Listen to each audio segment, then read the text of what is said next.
हाँ जी, गुफ्तगू स्टार्ट करते हैं। अस्सलाम वालेकुम वंस अगेन। सिर्फ 6 दिन रह गए, आज तो आ ही गए हैं। सिर्फ 6 दिन रह गए। मैं कहता हूँ वक्त गुजरने का पता ही नहीं लगेगा। तो वो आज इंशाल्लाह 2 और चैप्टर ख़त्म कर लेंगे तो हम अपनी मंजिल के काफ़ी करीब तरीन होते चले जाएंगे। क्या आप लोग साथ साथ पढ़ भी रहे हैं? भाई कुछ कहना चाहते हैं? क्या इसके बाद आप कब से आ रहे हैं क्लास में? डे 1 पे मैंने कुछ बातें बताई थी, ठीक है। डे 1 पे मैंने बताया था कि हम लोग क्या कर रहे हैं, हम एक्स्ट्रा से कुछ टेस्ट भी शेयर करते जा रहे हैं साथ साथ। वो जो हमारा ग्रुप बना हुआ है उसकी आप गूगल उसके जी बिल्कुल, उसकी डिस्क्रिप्शन में जब जाएंगे तो वहाँ पे हम लोग डेली बेसिस पे टेस्ट अपलोड कर रहे हैं। लेकिन एक फुल फ्लेज जो फाइनल मॉक एक्टिविटी है वो हमने कंडक्ट करनी है, वो होती है पेपर से ठीक 2 हफ्ते पहले। जिस दिन आई कैप में जो भी पेपर होता है उसके पूरे 14 दिन पहले उसी टाइम पे जो आई कैप वाला है हम यहाँ पे मॉक कंडक्ट करते हैं। तो मॉक हमारी एक बड़ी नोन एक्टिविटी है। तकरीबन 300-400 स्टूडेंट्स हर मॉक में हमारे पास ऑन एवरेज आके मॉक दे रहे होते हैं। मतलब उसको पूरा कॉलेज में सिर्फ इम्तिहान चल रहा होता है। तो हम बिल्कुल आई कैप वाली ही एक्टिविटी को रेप्लिकेट करते हैं। वो फॉर ऑल पब्लिक होती है और वो फिज़िकली लोग आके टेस्ट देते हैं और उनको फिज़िकली मार्क होके भी मिलते हैं। प्लस उस टाइम पे हमने कुछ ऑनलाइन टेस्टिंग की ऑप्शन भी दी होती है कि अगर दूसरे शहरों से कुछ लोग हैं तो वो ऑनलाइन भी मॉक हमें जमा करा सकते हैं और हम उनको ऑनलाइन मार्क करके दे रहे होते हैं। तो वो एक फुल फ्लेज एक्टिविटी होनी है पेपर से 2 हफ्ते पहले। यूँ समझें कि ये क्लासेस ख़त्म होने के 2 हफ्ते बाद, क्लासेस ख़त्म हुई 2 हफ्ते तक रिवीजन का टाइम मिला, फिर एक फुल फ्लेज मॉक। उसके अलावा अगर अपने आप को हल्का फुल्का असेस करना है तो डेली बेस पे हम गूगल ड्राइव पे टेस्ट और उससे एक आध दिन बाद उसका सॉल्यूशन शेयर करते जा रहे हैं। वो लोग जो अपने तौर पे सेल्फ असेस करना चाहें, देखना चाहें कि वो किस तरह से चल रहे हैं, तो उधर से असेस कर सकते हैं। कुछ ना भी करें तो हर चैप्टर ख़त्म होने के बाद उसके 2 पास पेपर हाथ से लिख लें और उसको सॉल्यूशन से कंपेयर कर लें। कन्फ्यूजन हो तो पास पेपर की जो डिस्कशन है, अब आप लोग अगर साथ साथ ड्राफ्टिंग सेशन ले रहे हैं तो बड़ी अच्छी बात है।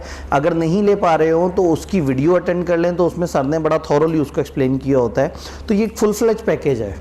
इसका मकसद सिर्फ ये है कि आप लोग अगर साथ साथ चलें तो 12 दिन के बाद आप 80-90% तैयारी लेवल पर मौजूद हो। तो बस उसमें हमारी तरफ से कोशिश जारी है। अब अल्लाह करे आपकी तरफ से भी कोशिश जारी हो।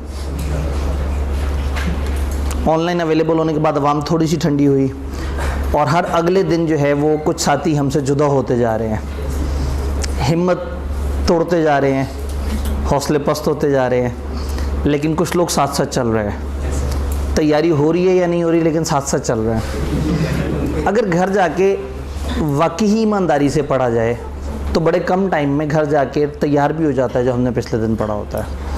कहानी को आगे बढ़ाते हैं। आज का टारगेट हमारा काफ़ी टफ है, तो मैंने इसलिए सोचा कि पहले से सारी सेटिंग वगैरह होके और हम चीज़ों को कवर कर लें। मुझे एक दफ़ा देखना, मुझे लग रहा है स्क्रीन शेयरिंग थोड़ी सी कट रही है। नहीं, ठीक है।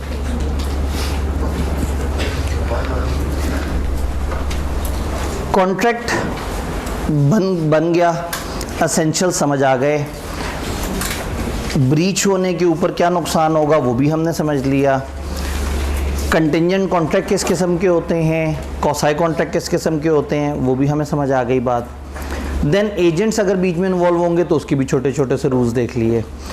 इस वक्त कॉन्ट्रैक्ट एक्ट के हम बड़े इंपॉर्टेंट एरिया में हैं। कॉन्ट्रैक्ट परफॉर्म कैसे होगा, कॉन्ट्रैक्ट ख़त्म किस किस तरह से होगा। तो किताब ने इसको 2 चैप्टर्स बनाए हैं, performance of contract 1, performance of contract 2। और ये तकरीबन वैसे ही पार्ट 1-2 हैं जैसे बाहुबली 1 और 2। कि बाहुबली 1 में एक स्टोरी चल रही है और 2 में उससे पीछे चले जाते हैं माजी में। बाहुबली 1 के अंदर जो है वो एंड पे वो क्या होता है, कौन किसको मार देता है, कटप्पा जो है बाहुबली को मार देता है। तो बाहुबली 2 में देखना पड़ता है कि कटप्पा ने बाहुबली को क्यों मारा, क्योंकि बाहुबली 2 जो है वो 1 का माजी होता है। तो तकरीबन यहाँ परफॉर्मेंस ऑफ 1 और 2 इसी तरह से है कि परफॉर्मेंस 1 जब पढ़ते हैं तो उसमें आगे की बातें होती हैं और जब 2 पढ़ते हैं तो उसमें पीछे की बातें होती हैं। तो हम इसको रिवर्स पढ़ लेंगे। हम परफॉर्मेंस पार्ट 2 पहले कर लेंगे और पार्ट 1 बाद में करेंगे। जो चैप्टर परफॉर्मेंस का सेकंड चैप्टर है, वो बताता है कॉन्ट्रैक्ट परफॉर्म कैसे कैसे होता है और परफॉर्मेंस के वक्त के क्या रूल्स हैं। और जो चैप्टर 6 है यानी कि परफॉर्मेंस 1, वो बताता है कॉन्ट्रैक्ट ख़त्म कैसे कैसे होता है। तो हम पहले देखेंगे कॉन्ट्रैक्ट परफॉर्म कैसे होता है, फिर देखेंगे कॉन्ट्रैक्ट ख़त्म कैसे होता है। छोटे छोटे से काफ़ी सारे रूल्स हैं, जहन में रखने वाले रूल हैं, तो एक एक करके पढ़ते चले जाते हैं। सबसे पहले कॉन्ट्रैक्ट परफॉर्म कैसे होता है। यहाँ एक सवाल उठता है कि कॉन्ट्रैक्ट परफॉर्म करता कौन है। अब हमने ये अजम्पशन नहीं लेनी कॉन्ट्रैक्ट बना या नहीं बना, कॉन्ट्रैक्ट बन चुका है, अब कॉन्ट्रैक्ट परफॉर्म कैसे होगा। क्या कॉन्ट्रैक्ट हमेशा प्रोमिसर ने ही परफॉर्म करना है? आप याद करने का था कंसिडरेशन कहीं और से भी आ सकती है। तो अब कॉन्ट्रैक्ट कौन परफॉर्म करेगा? हम कहेंगे कुछ खास ऐसे कॉन्ट्रैक्ट हैं जो सिर्फ प्रोमिसर ही परफॉर्म करेगा। वो खास कॉन्ट्रैक्ट कौन से हैं? पर्सनल स्किल्स वाले। एक डॉक्टर ने कहा था जी मैं आपका ऑपरेशन करूंगा 20 तारीख को, 20 तारीख को डॉक्टर के बजाय कोई और आके ऑपरेशन कर दे तो आपके लिए काबिल कबूल नहीं है। पर्सनल स्किल्स वाला है। एक बंदे ने कहा था मैं आपको पेंटिंग बना के दूंगा, एक बंदे ने कहा था मैं आपके कॉन्सर्ट में आके गाना गाऊंगा, एक बंदे ने कहा था मैं आपका केस लड़ूंगा। ये पर्सनल स्किल्स वाले कॉन्ट्रैक्ट हैं। तो जो पर्सनल स्किल्स वाले कॉन्ट्रैक्ट हैं उसमें रूल ये है कि वो डेलीगेट नहीं होंगे, वो वही बंदा परफॉर्म करेगा जिसने आपसे कहा है। उसके अलावा अगर पार्टीज़ ने पहले से तय कर रखा है कि भाई ए और बी हम लोग ही कॉन्ट्रैक्ट परफॉर्म करेंगे, हमारा अलावा कोई नहीं करेगा, तो कॉन्ट्रैक्ट वही पार्टी परफॉर्म करेगी। तो पहला रूल, कॉन्ट्रैक्ट कौन परफॉर्म करता है? अगर पर्सनल स्किल्स हो या पहले से तय किया हुआ हो तो कॉन्ट्रैक्ट वही परफॉर्म करता है जिसने तय किया होता है कि मैं परफॉर्म करूँगा। सेकेंड रूल, अगर इस तरह के मामलात हों जहां एजेंट्स नॉर्मली चलते हैं तो कॉन्ट्रैक्ट एजेंट भी परफॉर्म कर सकता है और एजेंट का परफॉर्म किया हुआ कॉन्ट्रैक्ट एग्जैक्टली आपका परफॉर्म किया हुआ कॉन्ट्रैक्ट काउंट होगा। क्लियर? तो कॉन्ट्रैक्ट बंदा खुद भी परफॉर्म कर सकता है और अगर तय हुआ वो हो और अगर वहाँ की रवायत इस तरह से हो कि उस तरह के कॉन्ट्रैक्ट वो बंदा खुद करे या एजेंट करे तो एजेंट की परफॉर्मेंस भी हम मान लेंगे। समटाइम एक थर्ड पर्सन को कह दिया जाता है कि आप कॉन्ट्रैक्ट परफॉर्म करें। जब कॉन्ट्रैक्ट स्टार्ट होता है तो कॉन्ट्रैक्ट के स्टार्ट पे एक पार्टी दूसरे से कहती है मैं आपसे कॉन्ट्रैक्ट कर रहा हूँ लेकिन फलाना बंदा आके उसको परफॉर्म करेगा, फलाना थर्ड पर्सन। तो अगर किसी थर्ड पर्सन का आपस में एग्री कर लिया है तो फिर वो थर्ड पर्सन आके परफॉर्म करेगा। तो कॉन्ट्रैक्ट बंदा खुद भी परफॉर्म कर सकता है, एंड इफ एग्रीड तो थर्ड पर्सन भी परफॉर्म कर सकता है, और अगर नॉर्मल बिजनेस की परंपरा है तो एजेंट भी कॉन्ट्रैक्ट को परफॉर्म कर सकता है। ये तीनों बातें समझ आ रही हैं? अगर आपने शुरू में एग्री कर लिया कि हम एक थर्ड पर्सन से कॉन्ट्रैक्ट की परफॉर्मेंस लेनी है तो फिर उसके बाद आप बाद में ये नहीं कहेंगे कि ये क्या हुआ, मैंने तो मिस्टर ए से कॉन्ट्रैक्ट किया था, मुझे मिस्टर सी आके क्यों परफॉर्म करके दे रहे हैं।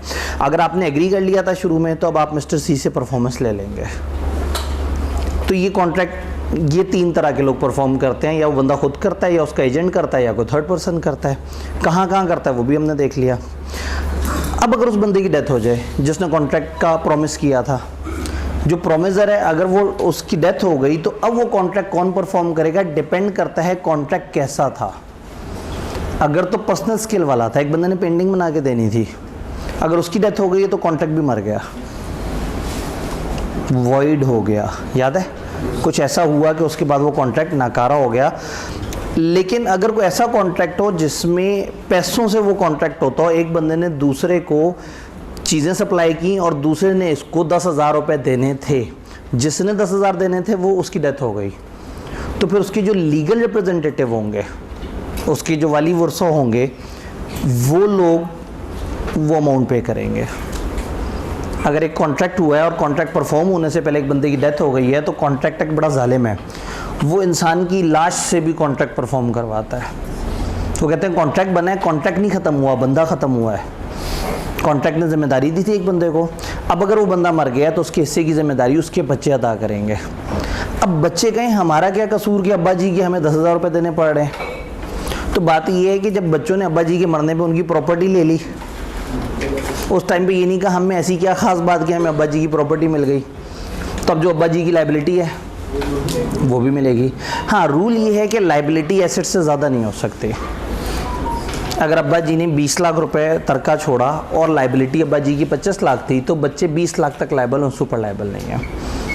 तो चौथा केस क्या हो गया? Legal representative. अगर पर्सनल स्किल वाला कॉन्ट्रैक्ट ना हो या इसके अगेंस्ट तय ना हुआ हो तो एक बंदे की डेथ के केस में उसके लीगल रिप्रेजेंटेटिव उसका कॉन्ट्रैक्ट पूरा करेंगे।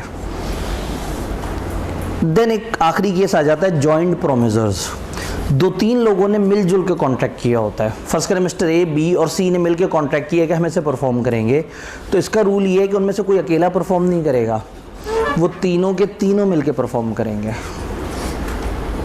फिर लॉ कहता है फर्स्ट करें उनमें से एक आध की डेथ हो गई, तो जो जिंदा हैं वो और जो मर गए हैं उसके लीगल रिप्रेजेंटेटिव मिलके परफॉर्म करेंगे।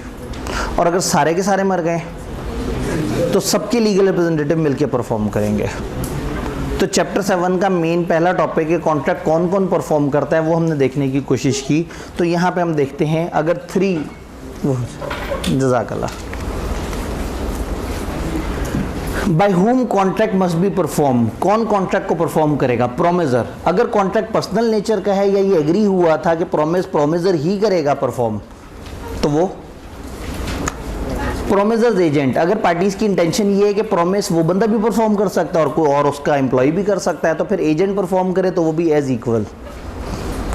Legal representative on death of promisor unless contrary intention appear, unless कि आपने पहले से ही, कॉन्ट्रेरी का मतलब होता है इसके खिलाफ, इंटेंशन का मतलब है नीयत। अगर कॉन्ट्रैक्ट करते वक्त नीयत बना ली थी भाई कोई भी मर गया कॉन्ट्रैक्ट खत्म हो जाएगा, तो ठीक है। लेकिन नॉर्मली एक बंदे की डेथ में क्या होगा, उसके लीगल रिप्रेजेंटेटिव को ट्रांसफ़र हो जाएगा कॉन्ट्रैक्ट। एक exception unless contrary intention appears, और दूसरी है इफ़ कॉन्ट्रैक्ट इज ऑफ, तो पर्सनल नेचर वाला वो नहीं लीगल रिप्रेजेंटेटिव करेगा, और जहाँ कुछ और तय हुआ है वो नहीं होगा। Otherwise on death of promisor promise कौन परफॉर्म करेगा? Legal. Liability of legal representative is limited to amount of state of disease, मरहूम की स्टेट तक जो उसकी जायदाद है बस वहाँ तक आप लायबल है। थर्ड पार्टी कब होगी? प्रोमिजी, एक प्रोमिसर है जिसने परफॉर्म करना है और एक प्रोमिजी है जिसके अगेंस्ट परफॉर्म करना है। तो प्रोमिजी की रजामंदी से contract can be perform by a third party, और जब आप एक्सेप्ट कर लेंगे फ्रॉम थर्ड पर्सन तो उसके बाद आप इसको इन्फोर्स नहीं कर सकते प्रोमिसर के अगेंस्ट। आपने कहा आप मुझे सी मुझे परफॉर्म करके दे, अब बाद में नहीं लड़ेंगे कि ये क्या बात हुई, मुझे सी क्यों परफॉर्म करके दे रहा है। जब आपने तय किया था कि कॉन्ट्रैक्ट कौन परफॉर्म करेगा, मिस्टर सी, तो ये कॉन्ट्रैक्ट मिस्टर सी ही परफॉर्म करेगा। Done. Joint promisor unless contrary intention appear, unless कि कुछ और तय हुआ, वो ये जुमला अक्सर नजर आएगा। इसका मतलब है कि कॉमन रूल हम बता रहे हैं, लेकिन अगर पार्टीज मिलके इसके अलावा कुछ तय कर लें तो वो फॉलो होगा। तो अगर कुछ नहीं तय हुआ हुआ तो कॉमन रूल ये है कि सेवरल प्रोमिसर्स होंगे, तो ऑल द प्रोमिसर जॉइंटली, अगर सारे जिंदा हैं तो सारे के सारे जॉइंटली परफॉर्म करेंगे। Representative of disease promisor jointly with surviving, अगर कुछ जिंदा हैं कुछ मर गए तो जो मर गए हैं उनके लीगल रिप्रेजेंटेटिव और जो सर्वाइवर्स हैं वो मिलके करेंगे, और अगर सारे ही मर गए तो रिप्रेजेंटेटिव ऑल ऑफ देम। तो जॉइंट प्रॉमिस के केस में जहन में रखना है, अगर 2-3 बंदों ने मिलके वादा किया है तो वो सारे के सारे इकट्ठे परफॉर्म करेंगे, उनमें से कोई अकेला परफॉर्म नहीं करेगा। इवन डेथ भी हो जाए उनमें से कुछ की तो उनके रिप्रेजेंटेटिव जिंदा लोगों के साथ मिलके परफॉर्म करेंगे। यहाँ पे हमारे पास एक सवाल है, ऑल तो मैंने नहीं मांगा था लेकिन फिर भी बताएं। सर अगर सारे के सारे ही वो यकीन माने, ये मैंने अभी थोड़ी देर पहले बड़ी वजाहत से जी, लीगल रिप्रेजेंटेटिव मरते ही नहीं है। लीगल रिप्रेजेंटेटिव की डेफिनेशन हम आगे चैप्टर 18 में पढ़ते हैं। वो कहते हैं लीगल रिप्रेजेंटेटिव वो हैं जो एक बंदे के मरने पे उसकी जगह हो, या जो लीगल रिप्रेजेंटेटिव की नुमाइंदगी कर रहा हो वो भी लीगल रिप्रेजेंटेटिव है। तो लीगल रिप्रेजेंटेटिव के लीगल रिप्रेजेंटेटिव भी लीगल रिप्रेजेंटेटिव है। जिसके पास पैसे होते हैं ना उसके लीगल रिप्रेजेंटेटिव हमेशा रहते हैं। बड़ा खूबसूरत असूल है दुनिया का, जो बगैर पैसों के मरे उसका कोई नहीं होता। जो पैसों से मरता है ना तो कहीं ना कहीं से कोई ना कोई लीगल रिप्रेजेंटेटिव ज़रूर आ जाता है। तो और अगर वो मर जाएंगे तो उनके लीगल रिप्रेजेंटेटिव आ जाएंगे। डन। लेकिन वही वाली बात, कोशिश करें इतना दूर मत सोचा करें। बी लॉ का सबसे बड़ा प्रॉब्लम कि सामने का बड़ा मज़े का लॉ होता है, समझ भी आ रहा होता है और सिनेरियो वहाँ से आ रहे होते हैं, लेकिन हम बैठ के इफ़ लगा के एक नई परवाज़ पे चले जाते हैं और फिर इफ़ के साथ खेलते रहते हैं और खुद ही एक मुकदमा बनाते हैं और खुद ही परेशान हो जाते हैं और कहते हैं बी लॉ तो हो ही नहीं रहा। और भाई बी लॉ में तो सीधा सीधा लिखा हुआ था, आप तो इफ़ दर इफ़ चलते चलते चलते पता नहीं कहाँ तक पहुँच गए। कोई कसूर नहीं है आपका, मैं भी आपकी जगह होता तो मैं कहता सर अगर लीगल रिप्रेजेंटेटिव माइनर हुआ फिर,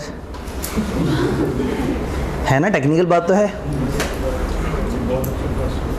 और अगर लीगल रिप्रेजेंटेटिव अनसाउंड हुआ तो उसका लीगल रिप्रेजेंटेटिव, वो अगर माइनर हुआ तो उसका कफील। तो जितना सोचेंगे उतनी बातें निकलेंगी, लेकिन इतना सोचना ही नहीं है, इतना है ही नहीं। वो गुड़ से मार रहे हैं, आप जहर की तलाश में, इतना ही है। और इतने में से ही सवाल आते हैं और ऐसे ही सवाल आते हैं। तो अपने आप के लिए पेचीदा नहीं बनाना खुद ही से।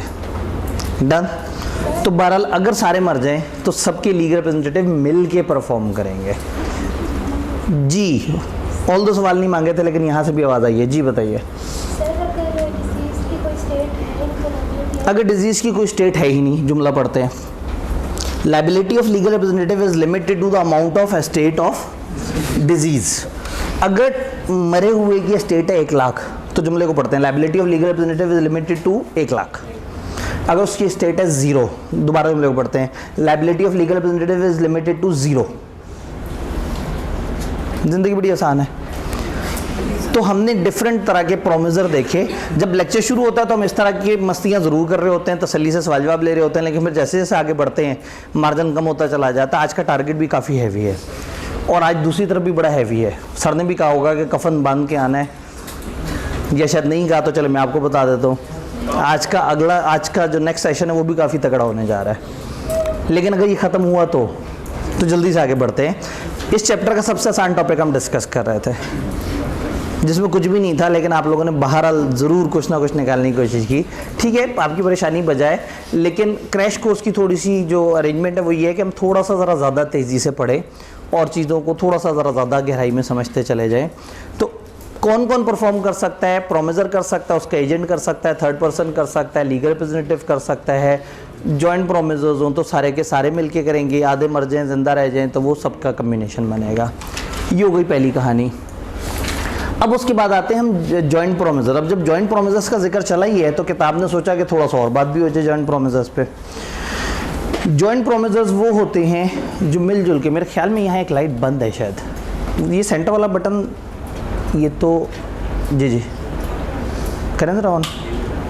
ये वाली लाइट है, ये वाली इसके साथ कनेक्ट हुई हुई है। डन हो गया। तो जब हम बात करते हैं प्रॉमिस की, तो प्रॉमिस करना है जॉइंट प्रोमिजर्स ने परफॉर्म। अब जॉइंट प्रोमिजर्स के बारे में किताब कुछ रूल बताना चाह रही है। 4 हैं joint promisor, A, B, C, D। इन चारों ने मिलकर परफॉर्म करना है प्रॉमिस। हुआ ये कि मिस्टर X ने आम सप्लाई किए इन चारों को। अब इस वक्त बंदे 4 हैं तो मेरे ख्याल में 1 किलो आम से तो काम नहीं चलेगा, तो कोई 1000 रुपए के आम सोच लेते हैं, 1000 भी कम हो जाएगा, 1200 कर लेते हैं, 1 किलो हर किसी को डिवाइड कर देते हैं। मिस्टर एक्स ने 1200 रुपए के आम बेचे ABC को, ABCD को, 4 बंदों को आम बेचे। उसने आम बेच दिए। अब इन लोगों ने क्या करना है? पैसे देने हैं। पैसे देने के प्रॉमिस में ही प्रोमिजर है। अब इनमें से कौन पैसे देगा? ये चारों मिलके पैसे देंगे। अब ये चारों पैसे देने जाते हैं तो ये तो मिलके देंगे, लेकिन वो जो दूसरी तरफ वाला बंदा है उस पे पाबंदी नहीं है कि वो इन चारों के पास इकट्ठे आके मिले और इनसे पैसे ले। जॉइंट प्रोमिजर की लायबिलिटी होती है जॉइंट एंड सेवरल। वो जॉइंटली तो लायबल हैं, लेकिन सामने वाले की नज़र में सेवरल भी लायबल है, अकेले भी लायबल है। मिस्टर एक्स आया, उसने C से सारे पैसे ले लिए, अलाउड है। अगर ये पैसे देने जाते तो C अकेला नहीं जा सकता था, चारों को इकट्ठे जाना था। लेकिन जो पैसे मांगने वाला है उसने क्या किया? C से पैसे मांग लिए। तो पहला रूल ये कि इनकी लायबिलिटी जॉइंट एंड सेवरल है, ये अकेले भी लायबल है और कंबाइंड भी लायबल है। ये बात समझ आ गई? C जब उसे 1200 के 1200 दे चुका होगा तो C का भी कोई राइट है? क्या राइट है? बाकियों से कहे तुम लोग अपने अपने से के पैसे दो, तो ये दूसरा रूल है कि जिस एक ने पैसे दे दिए वो कंट्रीब्यूशन मांग सकता है बाकी सब से। तो वो तीनों से कहेगा मुझे 300 रुपए दो, क्योंकि मैंने तुम सबके बिहाफ पे पैसे दे दिए हैं। फर्ज करें जब वो तीनों से कहे कि 300 रुपए दो, तो मिस्टर B भाग जाए और ऐसा भागे कि काबू ही ना आए और फ्रॉड करके रफू चक्कर हो गया, तो C क्या आप सारा लॉस खुद बर्दाश्त करें? नहीं। अब क्या होगा? 1200 3 में डिवाइड हो जाएगा, 400 हर बंदे के जिम्मे आएगा। ये तीसरा रूल है। अगर लॉस हो कंट्रीब्यूशन में तो जितने भी बच गए होते हैं वो मिलके लॉस बेयर करते हैं, किसी एक के ज़िम्मे नहीं आता। तो जॉइंट प्रोमिसर की लायबिलिटी जॉइंट एंड सेवरल होती है। देन ये कंट्रीब्यूशन मांगेंगे एक दूसरे से, अगर किसी एक ने सारे पैसे दे दिए। देन कंट्रीब्यूशन में अगर लॉस हो रहा होगा वो भी मांगेंगे बाकियों से। चौथा रूल, प्रोमिजी चाहे तो इनमें से किसी एक आध को आज़ाद कर दे। कहीं मुझे आपसे पैसे नहीं चाहिए, ABCD 4 थे, एक्स ने कहा मैं मिस्टर ए से पैसे आके नहीं मांगूंगा, उसने ए को आज़ाद कर दिया। उसने ये नहीं कहा मैं मिस्टर ए वाले 300 रुपये नहीं मांगूंगा, उसने कहा मैं तुम 4 में से मिस्टर ए से नहीं मांगूंगा पैसे। उसने मिस्टर ए को आज़ाद कर दिया। क्या मिस्टर ए बाकियों की नज़र में आज़ाद हो गए? नहीं। और क्या मिस्टर ए को आज़ाद करने से बाकी आज़ाद हो गए? तो रूल ये है कि बाकी पे कर देंगे मिस्टर एक्स को और आके मिस्टर ए से उसके हिस्से की कंट्रीब्यूशन रिकवर कर लेंगे। क्या ये बात समझ आई? तो जॉइंट प्रोमिसर्स के अंदर कुछ छोटे छोटे से आसान से रूल्स हैं जिनको हमने जहन में रखना होता है कि ये क्या है और किस तरह से। किताब से एक दफ़ा पूछते हैं, 3 और 1 ज़रा दोनों कर दीजिएगा। जज़ाकल्लाह। प्रोमिसी में compel any one or more of joint promisor to perform the whole promise. पहला रूल क्या है? Joint and several liability. Promisee इनमें से किसी एक या सबसे पैसे मांग सकता है। दूसरा, right to claim contribution. Each of 2 or more joint promisor may compel every other joint promisor to contribute equally with himself to the performance of promise. हर जॉइंट प्रोमिसर जिसने पैसे दे दिए हैं वो बाकी जॉइंट प्रोमिसर से कहेगा कि इक्वली मेरे साथ चलो, अनलेस कि आपने तय किया कि नहीं 20% इसका, 30% इसका, 50% इसका। अगर कुछ तय नहीं हुआ तो हर जॉइंट प्रोमिसर बाकी जॉइंट प्रोमिसर से कितना मांगेगा? इक्वल शेयर मांगेगा।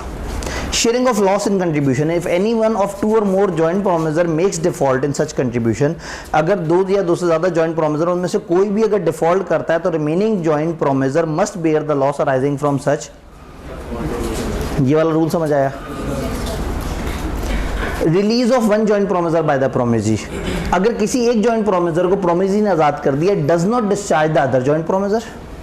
अगर उसने एक को आज़ाद कर दिया तो बाकी सारे आज़ाद नहीं हुए। ना ही it does not free the joint promisor so release from responsibility to other joint promisor. उसने एक को आज़ाद कर दिया लेकिन ए बाकी दोस्तों की नज़र में आज़ाद नहीं हुआ। ये जुमला समझ आया? Finally, devolution of joint rights. अगर एक बंदे ने प्रॉमिस की है जॉइंट प्रोमिसी से तो unless contrary intention, devolution of joint right उसी तरह से एप्लीकेबल है। वो सब मिल के, और अगर कुछ जिंदा हैं कुछ मर गए हैं, तो जो जिंदा हैं और जो मर गए हैं वो मिल के परफॉर्मेंस डिमांड करेंगे। यानी हमने कहा ना कि आपका जो प्रोमिसी है वो आपसे कह सकता है भाई मुझे पैसे दो, मुझे कॉन्ट्रैक्ट परफॉर्म करके दो। तो अगर आपके प्रोमिसीज में भी जॉइंट प्रोमिसीज हैं तो वही जॉइंट प्रोमिसर का रूल जॉइंट प्रोमिसीज पे भी लगेगा। क्या रूल है वो? सब मिल के काम करेंगे, तो वो सबके सब मिल के डिमांड करेंगे। कुछ जिंदा हैं कुछ मर गए, तो जो जिंदा हैं और जो मर गए हैं वो उनके रिप्रेजेंटेटिव मिल के परफॉर्मेंस डिमांड करेंगे। यहाँ पे मैं ब्रेक लगाता हूँ। इधर मैंने ब्रेक लगा के आपसे सवाल लेने थे लेकिन आप लोग ज़रा ज़्यादा जल्दी में थे। कोई सवाल, कोई परेशानी यहाँ तक जो हमने बात की है?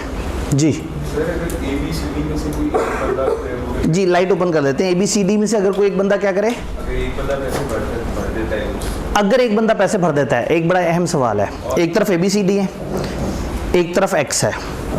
ये X के पास पावर है कि वो उनमें से किसी एक से अकेले पैसे मांग सकता है। लेकिन इस X को साइड पे कर दें। ABCD कौन है? जॉइंट प्रोमिसर्स। जॉइंट प्रोमिसर्स में से प्रोमिस कौन परफॉर्म करता है? सारे। तो जब ABCD ने पैसे देने होंगे तो सब ने देने होंगे। हाँ, अगर सामने वाला कहे कि नहीं भाई तुम लोग नहीं, मैं इस बंदे से पैसे ले रहा हूँ, उसकी मर्जी। इसका एक छोटा सा रूल होता है, सब्जेक्ट को नहीं तोड़ा जा सकता, ऑब्जेक्ट को तोड़ा जा सकता है।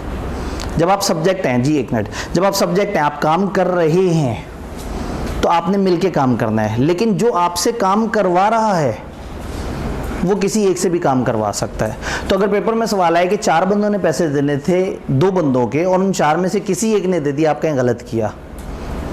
अगर वो कहें कि 4 बंदों ने पैसे देने थे एक बंदे के और एक ने किसी एक से मांग लिया, सही है। ऑपोजिट साइड्स वाला बंदा डिमांड करते हुए, यानी कि सब्जेक्ट जो काम कर रहा है वो इकट्ठे काम करेगा और ऑब्जेक्ट जिससे काम करवाया जा रहा है उसको तोड़ा जा सकता है। तो डिमांड करने वाला किसी एक से कह दे वैलिड है, लेकिन अगर इन्होंने खुद परफॉर्म करना है तो सब ने मिलकर परफॉर्म करना है। जी सर कोई डिमांड करने वाले कि मतलब बाकी दे नहीं रहे, एक ही काबू में आता है उससे ले लेता है। जी, अगर बाकी नहीं दे रहे और एक काबू आ गया और उसने पैसे दे दिए, अच्छा फिर तो वो अगर फिर बाद में जो कहेगा कि मैंने पहले पैसे दे दिए, तो वो अपने बाकी के जो जॉइंट से प्रॉमिसेस होंगे उनसे कॉम्पनसेशन क्लेम कर सकते हैं। जाहिर है अगर एक 4 बंदे हैं और 3 भाग गए और एक पकड़ा गया तो सारी जिम्मेदारी तो वो अदा कर देगा। जब वो वापस जाएगा तो अपने बाकी 3 दोस्तों से कहेगा तुम्हारी वजह से मुझे पैसे देने पड़े, अब तो मुझे पैसे दो। यही तो राइट टू टेक। अगेन अगर उसको डैमेज पे करना पड़ा हुआ तो फिर इनसे डैमेज भी मांगेगा। जो जो जिम्मेदारी है वो क्लेम कर सकता है। जी, ये जो रूल्स हमने पढ़े, इसमें जो जॉइंट प्रोमिसेस के रूल हमने पढ़े, इसमें कोई सवाल?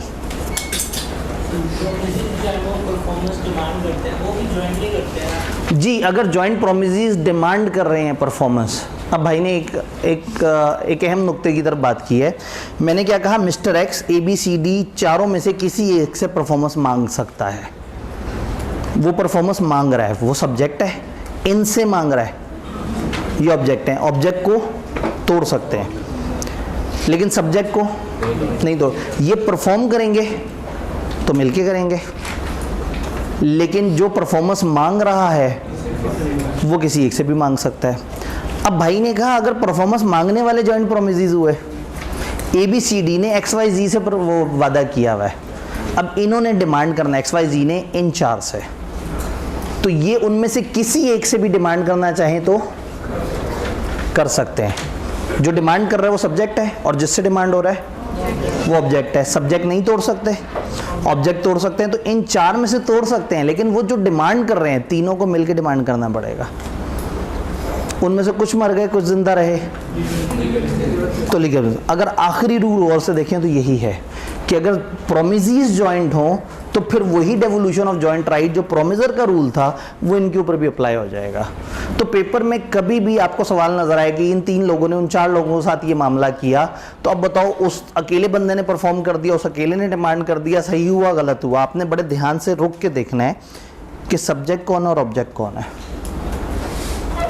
अगर बात हो रही है एक बंदे ने परफॉर्म किया तो परफॉर्म करने वाला सब्जेक्ट और जिसको परफॉर्मेंस दी वो ऑब्जेक्ट है। और अगर सवाल ही कह रहा हो कि डिमांड किया गया तो जो डिमांड कर रहा है वो सब्जेक्ट है और जिससे डिमांड कर रहा है तो सब्जेक्ट नहीं तोड़ सकते, ऑब्जेक्ट तोड़ सकते हैं। अगर सब्जेक्ट भी ज्वाइन हो, जी, अगर सब्जेक्ट भी जॉइंट हो, जैसे अभी थोड़ी पहले मैंने बात की, अभी मैंने एग्जांपल के साथ बताया XYZ और ABCD, प्रोमिसर भी जॉइंट है और प्रोमिसेस भी जॉइंट है। अगर ABCD लगे हाथों, अगर ये कन्फ्यूजन है ही तो इसे देख लेते हैं। ABCD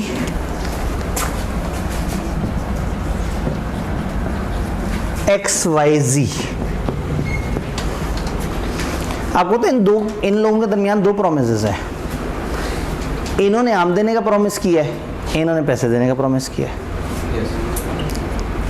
अब मेरा आपसे सवाल है, इस वक्त किस प्रॉमिस का जिक्र कर रहे हैं आप? इन्होंने आम देना है, मैंगो, और इन्होंने पैसे देने हैं। हाँ जी, कौन से प्रॉमिस का जिक्र कर रहे हैं?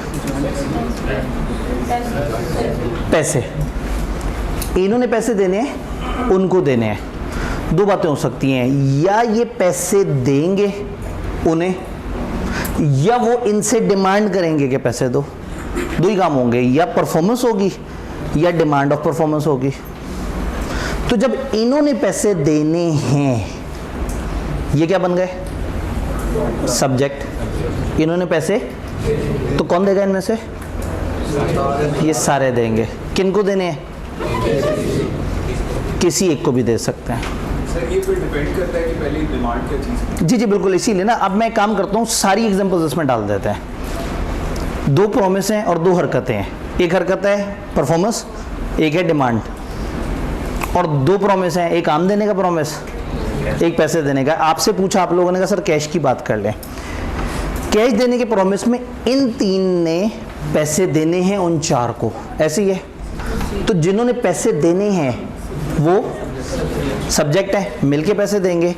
जिनको पैसे देने हैं वो ऑब्जेक्ट है, किसी एक को भी पैसे दे दें चल जाएगा। पहला केस 4 में से। केस नंबर 2, इसी कैश वाले प्रॉमिस की बात करते हैं। अब मैं कहता हूँ परफॉर्म करने वालों को छोड़ें, डिमांड करने वालों की तरफ चलते हैं। इसी प्रॉमिस में हो सकता है वो डिमांड करना चाह रहे हो इनसे कि भाई पैसे तो दो, ये डिमांड कर रहे हैं, इनसे डिमांड कर रहे हैं। तो डिमांड करने वाली हरकत में सब्जेक्ट कौन है? तो सोच के बताएं कौन डिमांड करेगा? सारे करेंगे। किससे करें? किसी एक से भी कर सकते हैं। आमों की तरफ आते हैं। आम वाले प्रॉमिस में किसने आम देने? किसको देने? यहाँ भी दो काम हो सकते हैं, या ये परफॉर्म करेंगे या ये डिमांड करेंगे।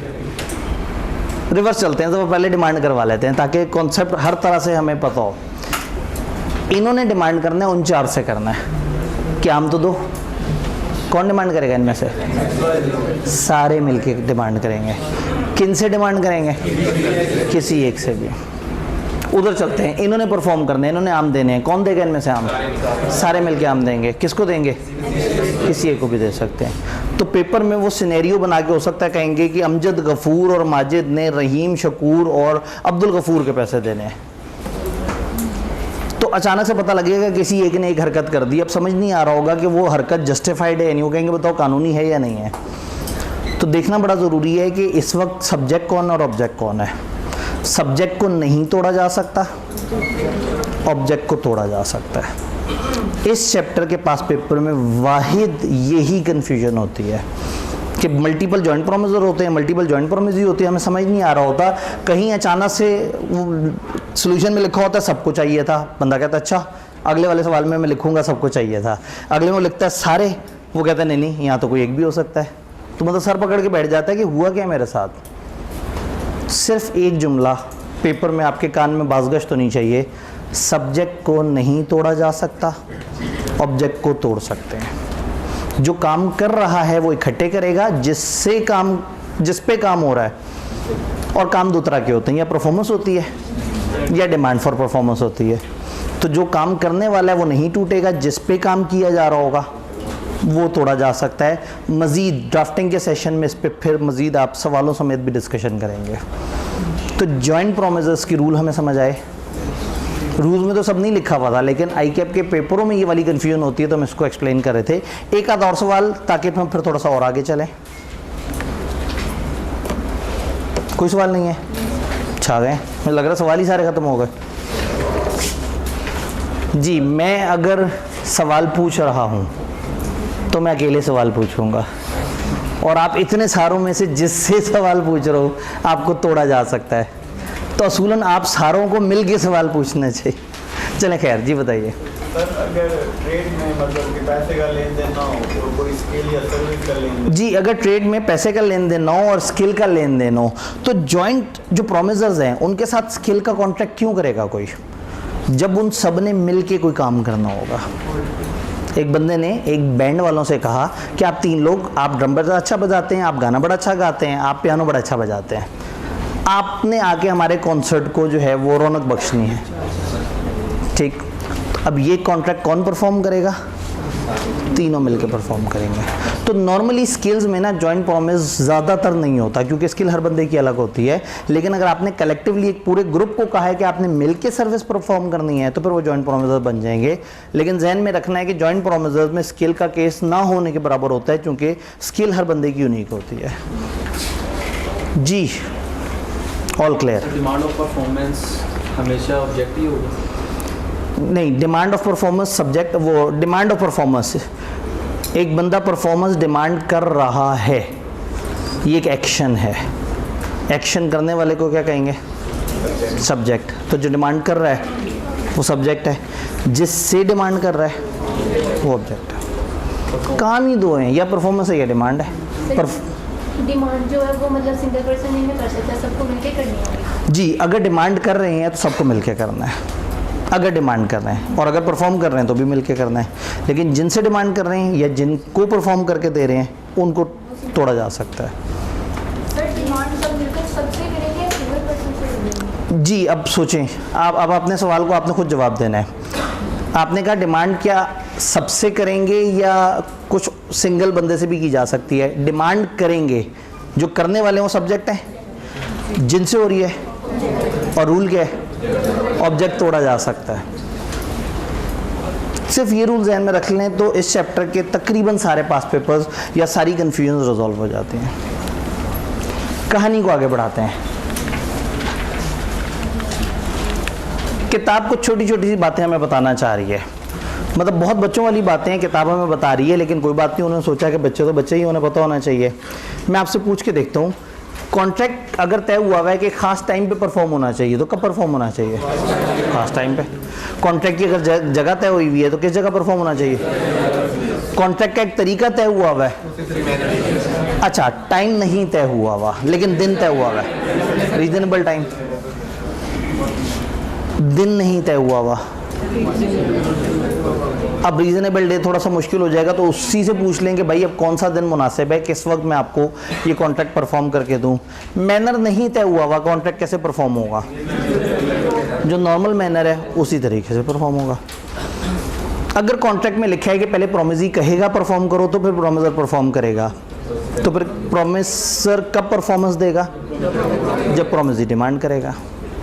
इतनी सी बातों पे टॉपिक बना दिया उन्होंने, कोई शर्म होती है, कोई हया होती है। 3 जज़ाकल्लाह। Circumstances, no time for performance is specified, तो must be perform within a reasonable time. Promise is to be performed on certain day, दिन डिफाइंड है, टाइम डिफाइंड नहीं है। तो may perform at any time during usual hours of business on such place at which promise ought to perform. उस दिन उस जगह जिस जगह परफॉर्म होना है आप कोई भी रीजनेबल टाइम पे परफॉर्म कर सकते हैं। Promise is to be certain performed on certain day और application by promisee is needed।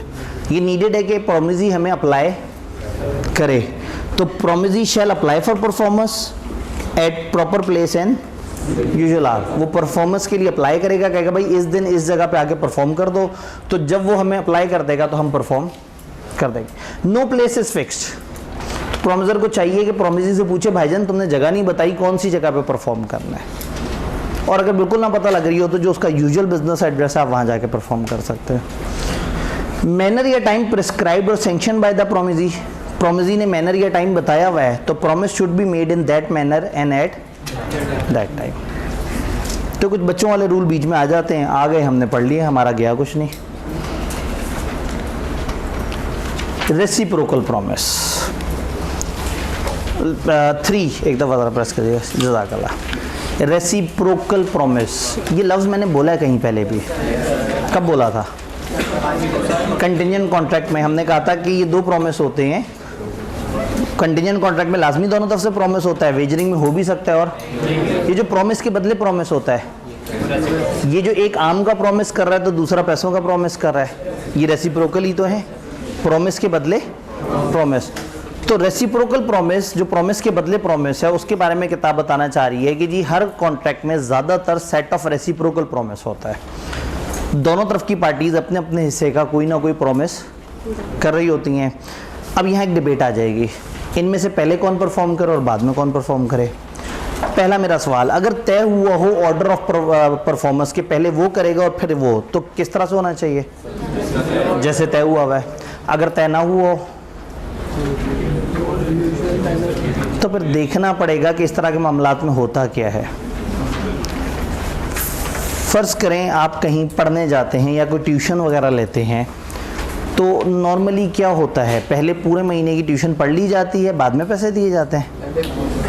पहले पैसे दिए जाते हैं, बाद में ट्यूशन पढ़ी जाती है। आप एक घर किराए पे लेते हैं, क्या पूरा महीना गुजारने के बाद किराया ड्यू होता है? एडवांस में किराया ले लेते हैं। तो कुछ जगह रिवायत बनी हुई होती है, परंपरा बनी हुई होती है कि ये चीज़ें ऐसे ही होंगी। तो अगर तो ऑर्डर डिफाइंड हो तो उसको फॉलो करेंगे, अगर ना डिफाइंड हो तो जिस तरह से नॉर्मल हुआ करता है वैसे ही होगा। अच्छा, फ़र्ज़ करें ये तय हुआ हो कि साइमल्टेनियस परफॉर्मेंस होगी, जैसे आप दुकान पे जाके कहते हैं इतने रुपए ले लें और इतनी चीनी दे दें, तो इसमें ये नहीं होता कि पहले वो परफॉर्म करे फिर आप, एक हाथ से चीनी एक हाथ से पैसे, तो अब कौन परफॉर्म करेगा? पहले दोनों इकट्ठे करेंगे। अगर आपको नज़र आ रहा है कि वो बंदा परफॉर्म करने के लिए रेडी नहीं है तो आपको क्या करना चाहिए? आपको भी परफॉर्म नहीं करना चाहिए। कॉमन सेंस वाली बातें इस चैप्टर में, और उन्होंने खाम खा के उसके रूल्स बनाए हुए हैं। अच्छा, फ़र्ज़ करें तय ये हुआ है कि पहले ए परफॉर्म करेगा बाद में बी परफॉर्म करेगा, तो बी कब परफॉर्म करेगा? जब ए परफॉर्म करे। और अगर ए परफॉर्म करे ही ना, बी ने नहीं करना और बी जाके केस भी कर सकता है कि जी ये कॉन्ट्रैक्ट में मेरे साथ धोखा हो गया। बी ने परफॉर्म भी नहीं किया और कंपनसेशन भी मांग लेगा जाके। अच्छा फ़र्ज़ करें ए ने परफॉर्म करना था, फिर बाद में बी ने परफॉर्म करना था। ए परफॉर्म करना चाह रहा था, बी ने रोक दिया उसे। ए सामान लेके बी के पास पहुंचा कि हाँ भाई चलो भाई हम परफॉर्मेंस वो करते हैं, बी ने उसे मना कर दिया, तो ए आज़ाद हो गया, परफॉर्म भी ना करे और शिकायत कर दे जाके अदालत में, कह मैं परफॉर्म करना चाहता था, इसने मुझे परफॉर्म करने नहीं दिया। बातें समझ आ रही हैं? सिंपल सिंपल से रूल हैं जो किताब ने दिए हुए हैं जी। 3 अगर जज़ाकल्लाह। What are reciprocal promises? The promises which form the consideration or part of consideration for each other. वो promise जो एक दूसरे का consideration बनते हैं, एक आम और एक पैसे, तो ये promise जो एक दूसरे के लिए consideration है, इन्हें क्या कहेंगे? Reciprocal promises. इनके रूल्स क्या हैं? अगर साइमल्टेनियस परफॉर्मेंस है, when contract consist of reciprocal promise to be simultaneously perform, जब तय ये हुआ हो कि साइमल्टेनियसली परफॉर्म्ड होंगे, promisor need not perform his promise unless promisee is ready and willing to perform. अगर साइमल्टेनियस परफॉर्मेंस है तो आपने तब तक परफॉर्म नहीं करना जब तक दूसरा बंदा रेडी ना हो परफॉर्मेंस देने के लिए। एक रूल। दूसरा, order of performance, where order in which reciprocal promise are to be perform is expressly fixed. अगर तरतीब एक्सप्रेसली फिक्स्ड है तो they must be performed in that order, और अगर नहीं फिक्स तो they must be performed in the order which the nature of transaction requires. उस तरह की ट्रांजैक्शन जिस तरह की तरतीब रिक्वायर करती है हम उसे फॉलो कर लेंगे।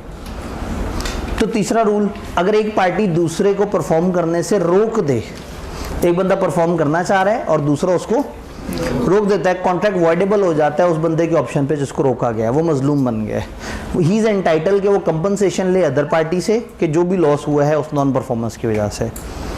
एक पेंटर को बुलाया कि तुम बुध को इस दिन हमारे घर आ जाओ और तुमने आके पेंट करना है, वो सारा सामान लेके आया और आपने कहा नहीं जी आज सॉरी हम आपको आज पेंट नहीं करने देंगे, वो आज़ाद हो गया।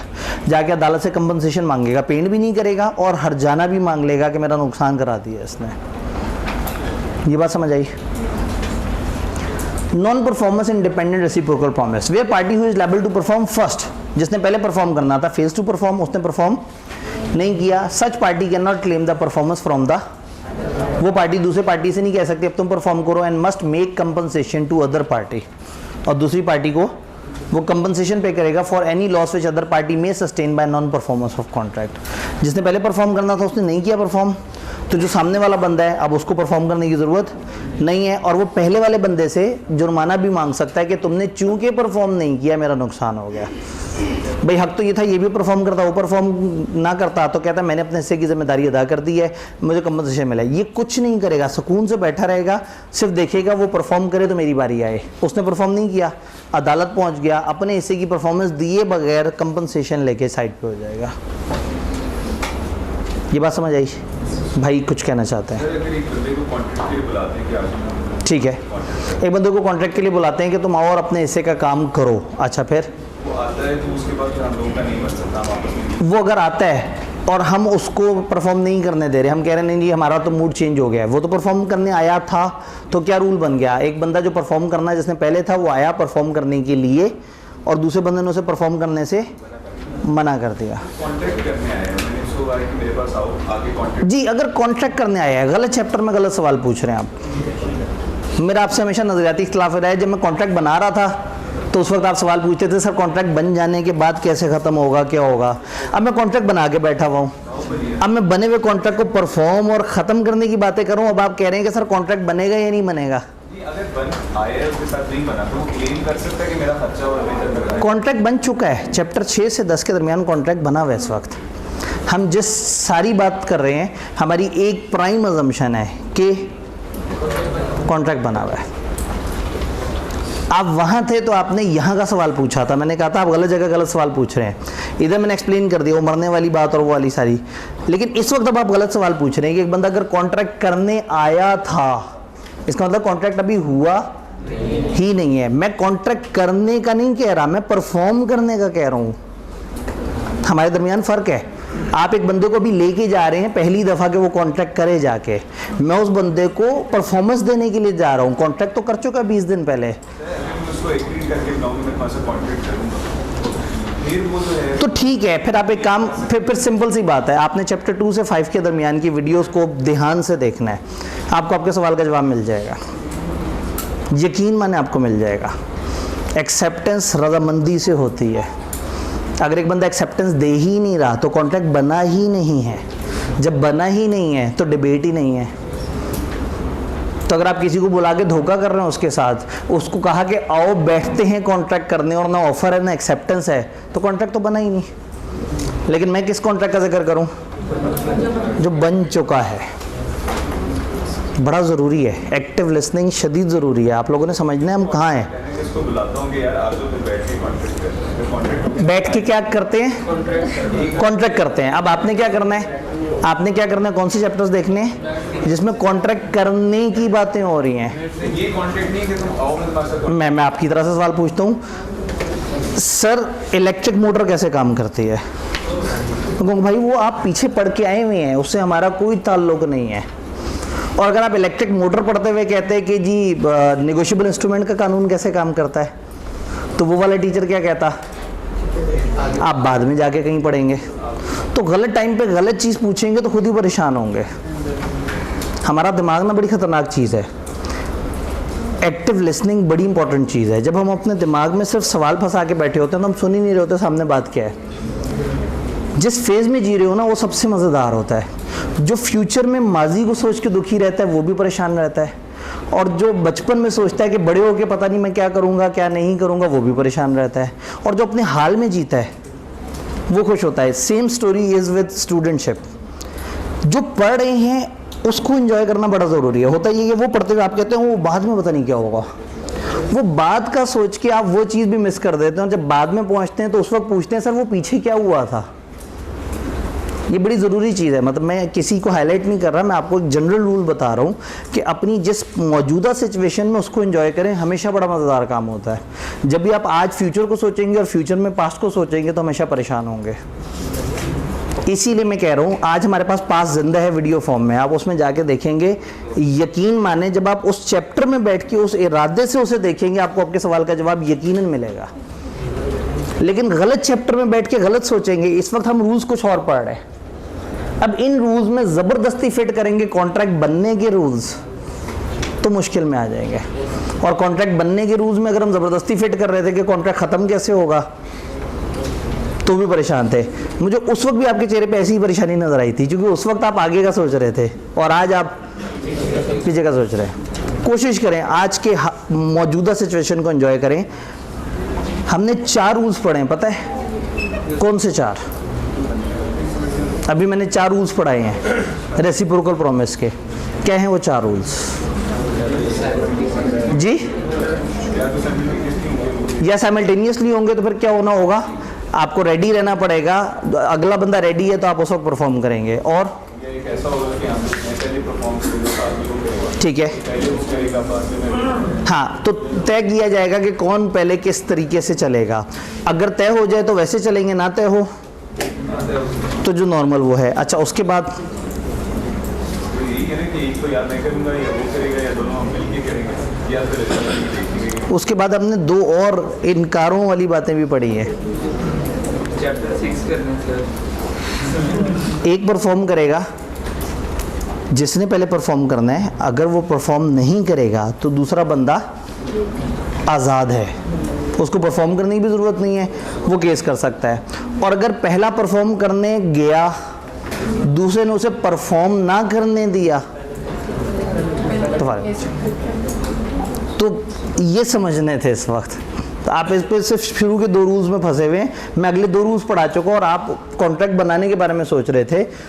टाइम लगाया, सबका नुकसान हुआ है, लेकिन सिर्फ बताना मकसद ये था कि एक छोटा सा रूल है, ये ज़िंदगी भर याद रखें। अपने आज में जिए, हमेशा सुकून में रहेंगे। जब आज आप सोच रहे हैं ना कि पता नहीं सीए करके मुझे नौकरी मिलेगी या नहीं मिलेगी, तो किताब भी नहीं पढ़ी जाएगी। और जब सीए के एंड के करीब पहुंचेंगे तो सोचेंगे काश उस दिन किताब पढ़ ली होती तो आज नौकरी आराम से मिल जाती। उस दिन नौकरी मिलेगी नहीं मिलेगी? हाँ जी मिलेगी। कब मिलेगी? अगर आज पढ़ेंगे। आज अगर सोचेंगे उस दिन नौकरी मिलेगी या नहीं मिलेगी तो उस दिन बैठ के सोच रहे होंगे कि उस दिन पढ़ लिया होता। आज को एंजॉय करें। आज जो है ना वो सबसे बेस्ट करना है। आज आपका टारगेट है आपने बीलो करना है, बीलो अच्छे तरीके से तैयार करना है। हमारा टारगेट था हमने बहुत खूबसूरत तरीके से 6-7 करना था, जो मुख्तलिफ सवालों की नज़र अच्छा खासा हो चुका। लेकिन ये है कि आज का टॉपिक, आज का टारगेट ये है कि हमने पढ़ना है। आज हमने इस वक्त क्या करना है, अगले 1.5 महीने में क्या करना है। अब इस वक्त बैठ के ये नहीं सोचना कि 2027 में सुनामी अगर कराची को टकराएगा तो मेरे साथ क्या होगा। नहीं सोचना, वाकई नहीं सोचना। नहीं तो सिर्फ वो सोचते रहेंगे 2027 भी आ जाएगा और आप अपनी परफॉर्मेंस ख़राब करेंगे। तो ये लाइफ का गोल्डन रूल याद रखें, अनकंट्रोलेबल को कंट्रोल नहीं किया जा सकता। और आज जिस सिचुएशन में आप अपने आज के टारगेट को पूरा करें, मत सोचें बहुत आगे का।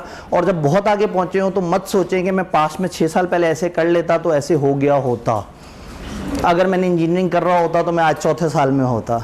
नहीं सोचना, क्योंकि आप नहीं कर रहे इंजीनियरिंग, आप आज डे 0 पे बैठे हैं। हर दिन ये सोचना है कि आज डे 0 है, मैंने अब आगे की प्लानिंग करनी है कि मैं क्या करूँ। अपने आप को डे 5 पे नहीं काउंट करना कि मेरे 4 दिन ज़ाया हो चुके हैं। आप हर दिन डे 0 पे बैठे हैं और हर दिन नए तरीके से आप प्लान करेंगे। तो ये लाइफ लेसन लेक्चर से ज़्यादा ज़रूरी था, देना ज़रूरी था, लेकिन लेक्चर भी ज़रूरी था। तो वापस लेक्चर की तरफ आते हैं।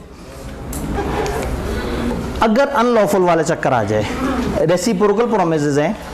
अब रेसिप्रोकल प्रोमिसेस में 2 तरह के हम प्रॉमिस करते हैं। पहले एक सेट ऑफ प्रॉमिस करते हैं जो कि लीगल होता है, लीगल, और फिर एक सेट ऑफ प्रॉमिस करते हैं जो इलीगल होता है।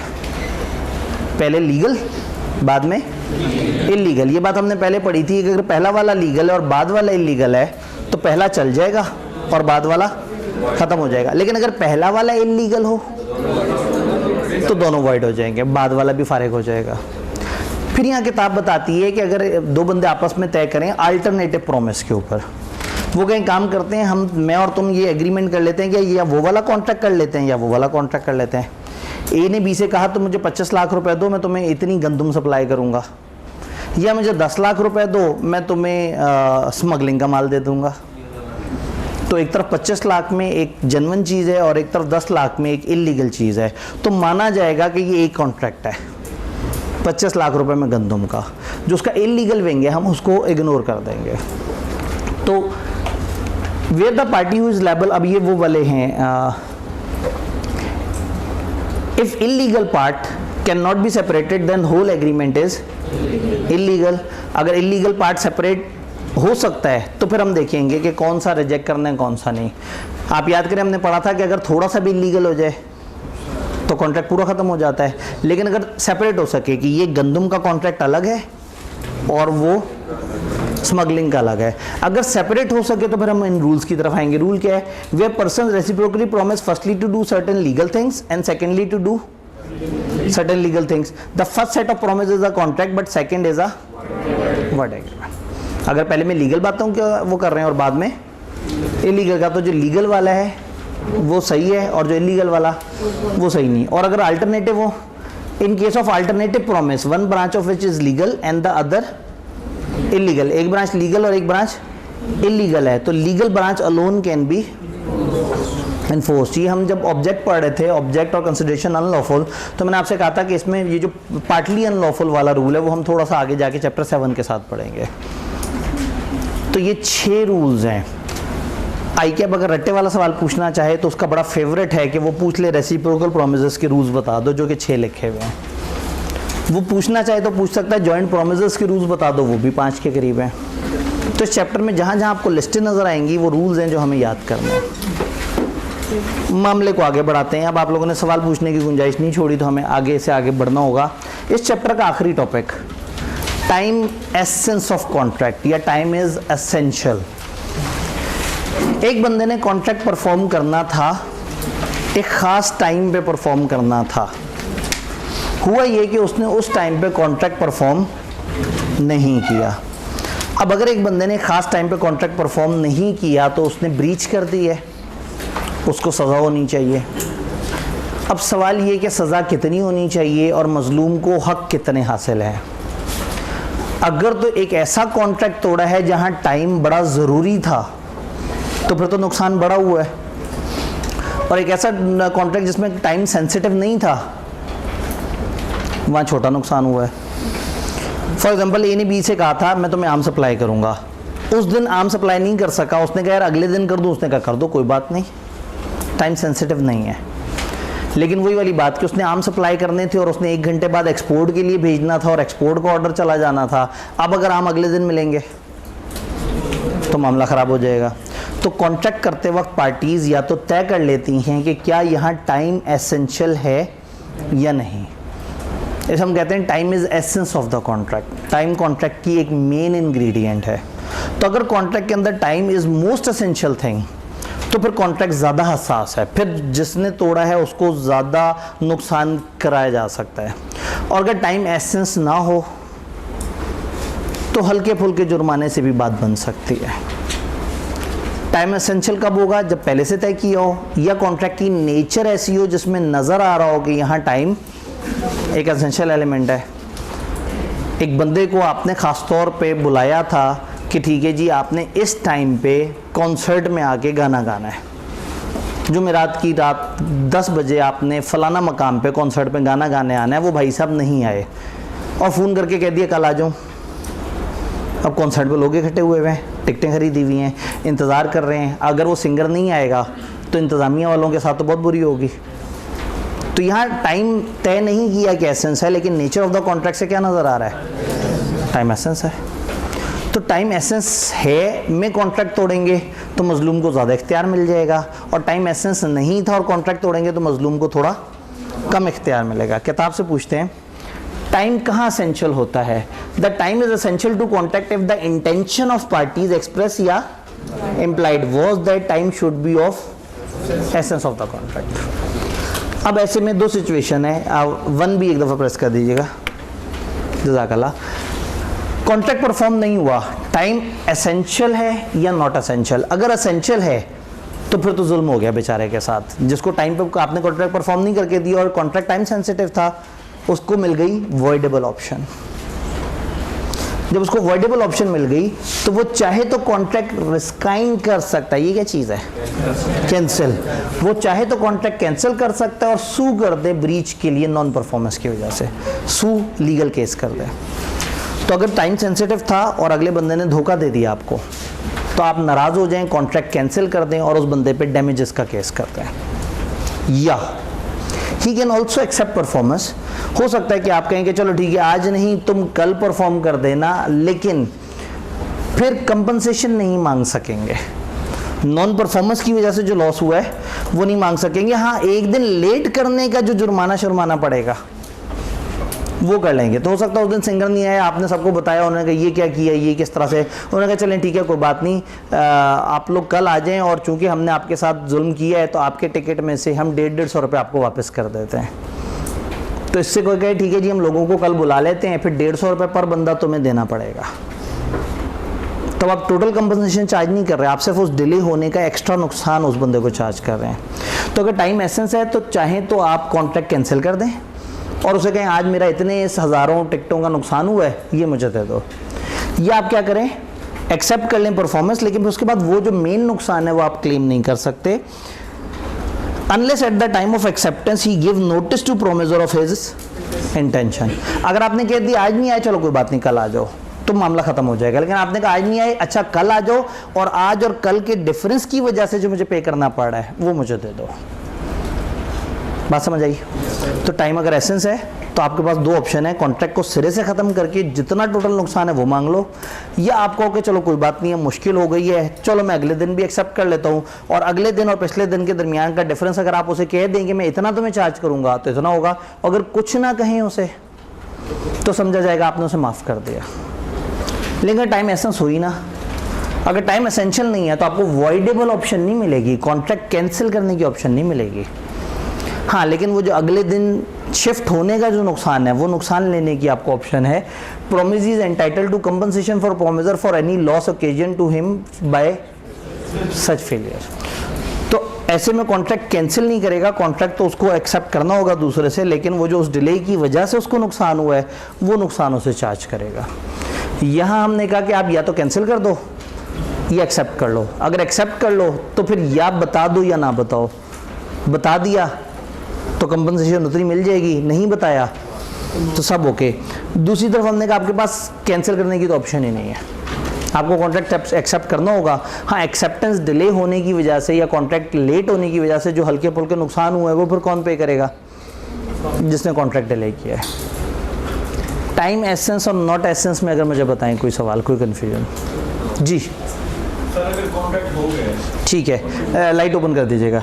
और कुछ टाइम मतलब गुजर गया है, ठीक है, परफॉर्मेंस के टाइम पर अगर कोई ए या बी मतलब कोई कंडीशन डाल देता है या काउंटर ऑफर कर देता है। जी, परफॉर्मेंस के वक्त अगर एक बंदा कोई बीच में काउंटर ऑफर कर दे या कोई और शर्त रख दे, आप कॉन्ट्रैक्ट बन जाने के बाद उसको परफॉर्म करते हैं।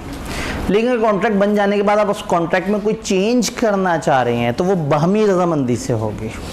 अगर बाहमी रजामंदी हो गई तो आप कॉन्ट्रैक्ट में अल्ट्रेशन, नोवेशन, इस तरह की काफ़ी तब्दीलियां कर सकते हैं जो चैप्टर 6 में हम पढ़ेंगे इंशाल्लाह। अदरवाइज कॉन्ट्रैक्ट बन जाने के बाद आपको हू बहू परफॉर्म करना होता है, नहीं तो डैमेजेस पड़ जाते हैं। जी, कॉन्ट्रैक्ट की परफॉर्मेंस से रिलेटेड सवाल। All clear? भाई का एक सवाल, आखिरी सवाल। जी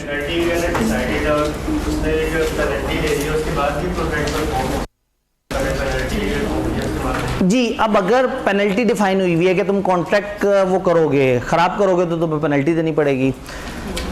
आपको याद होगा हमने कहा था कि जो बंदा राइट पे है वो राइटफुली कॉन्ट्रैक्ट कैंसिल कर सकता है। तो वो कॉन्ट्रैक्ट कैंसिल करके कहेगा जुर्माना दो, अब तुम्हें मैंने नहीं देखना, तुम्हारी शक्ल नहीं देखनी, मैं फलाना बंदे के साथ कॉन्ट्रैक्ट करूंगा दोबारा।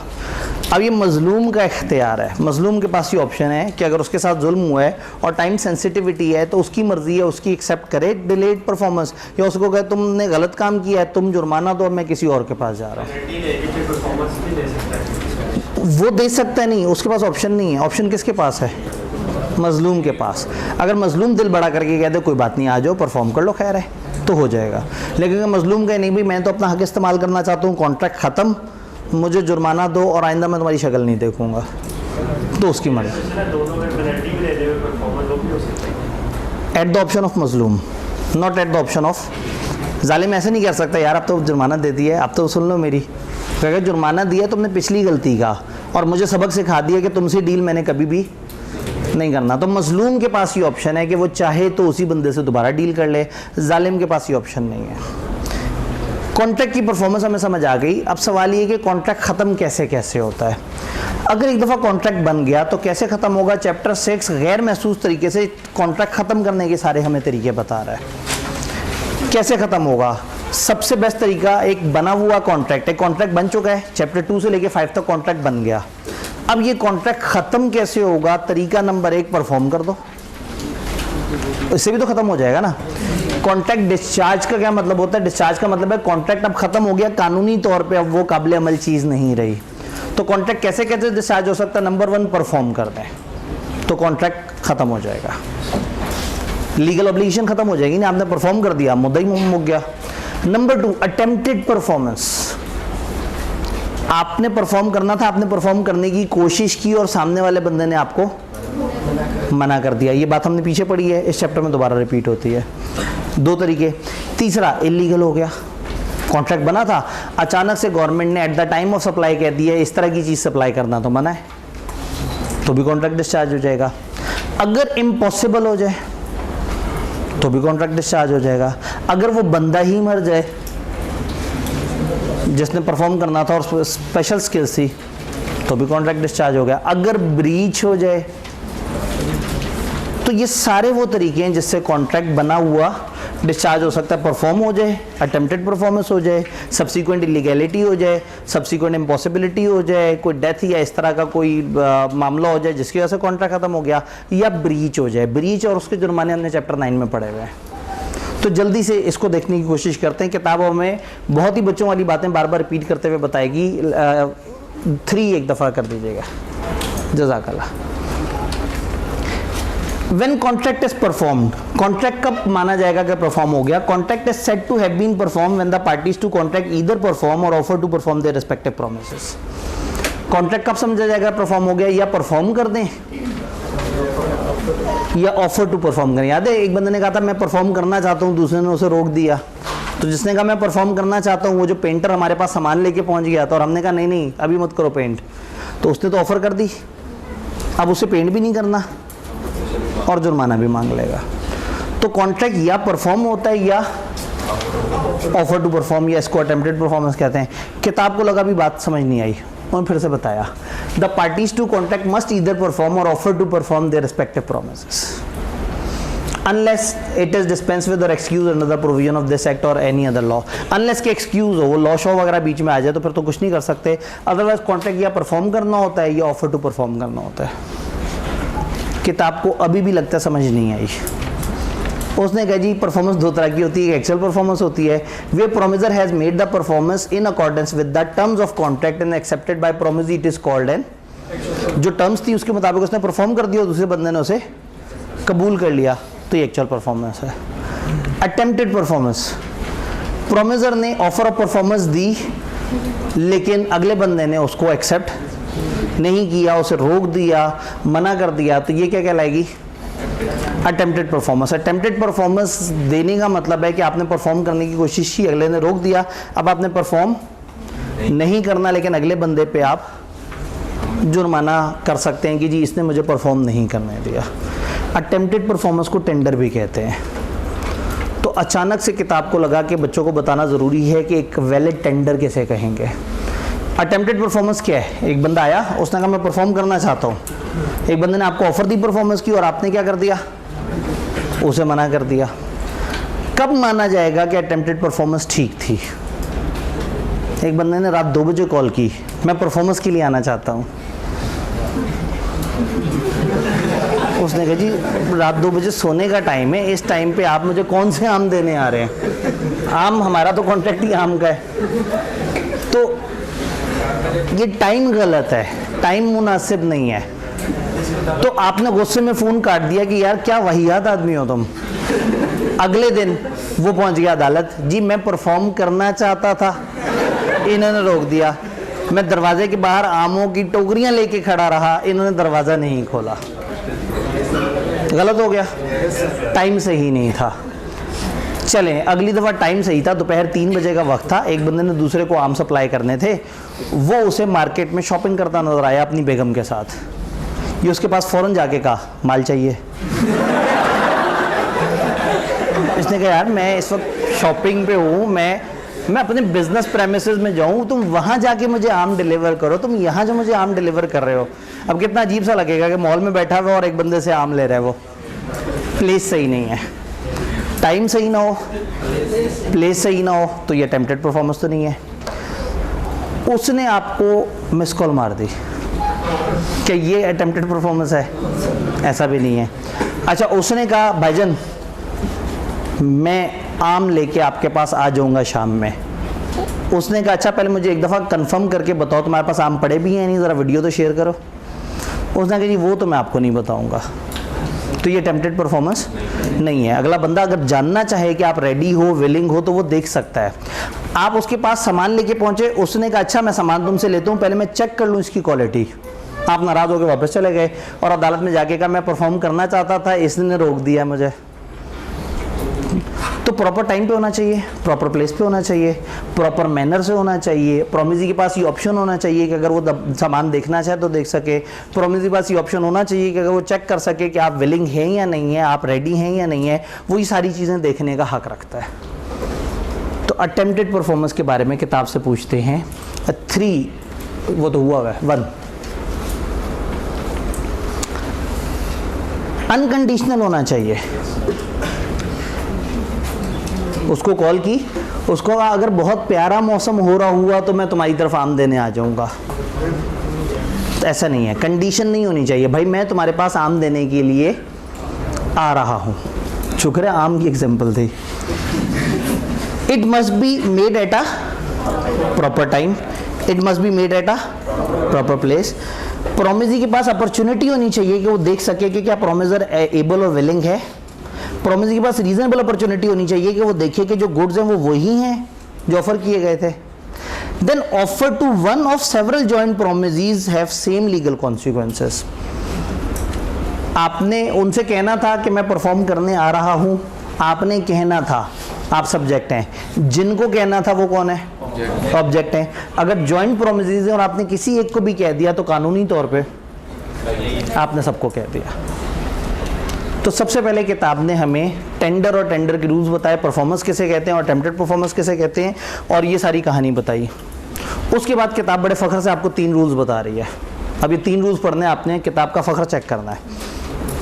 If offer of performance has not been accepted by promisee, the promiser is not responsible for non-performance, nor does he thereby lose his right of compensation and recession.